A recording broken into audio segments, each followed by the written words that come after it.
the IHRA definition stands for an organisation called the International Holocaust Remembrance Alliance. It's a body of NGOs that work internationally to try to commemorate the Holocaust, to make sure that the Holocaust is remembered, and has some remit to combat anti-Semitism. It adopted a working definition of anti-Semitism.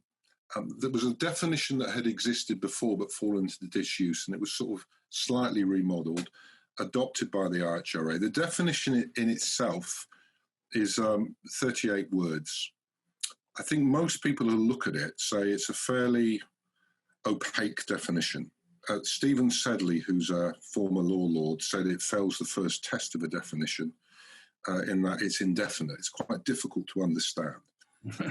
But in and of itself is not politically problematic. It's just not a very good definition of anti-Semitism, which most people that ordinarily understand as the hatred or prejudice against Jewish people because they're Jewish. The problem then came, there was a document that was attached to the definition that contains a series of examples, 11 examples, that says things depending on the context in which they are used. So there is this conditional clause. So depending on the context, could be contemporary examples of anti-Semitism. Of those 11 examples, 7 of them are about types of speech around the state of Israel. There are 2 that are particularly politically problematic. So one is something, again, which is obscure in terms of what does that mean. So it says it can be anti-Semitic, depending on the context, to deny the Jewish people their right of self-determination.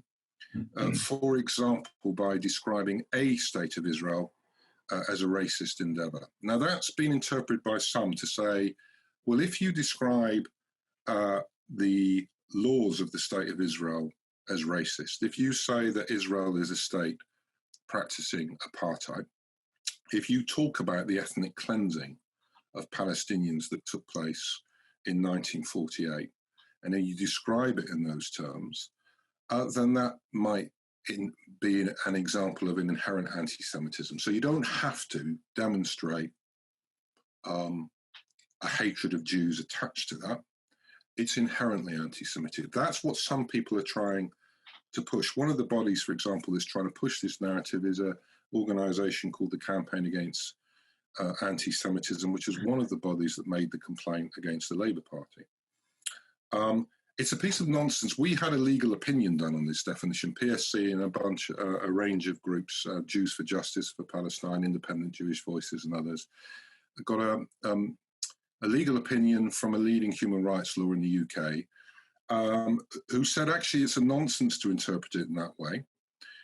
Actually, the only sense that can be made of what is not a very good definition is you have to demonstrate hatred of Jews, and it is both wrong in terms of the definition, but it also violates other laws on freedom of expression to say that someone should be regarded as anti-Semitic and therefore their speech should be closed down, simply for saying that Israel is a state practicing apartheid.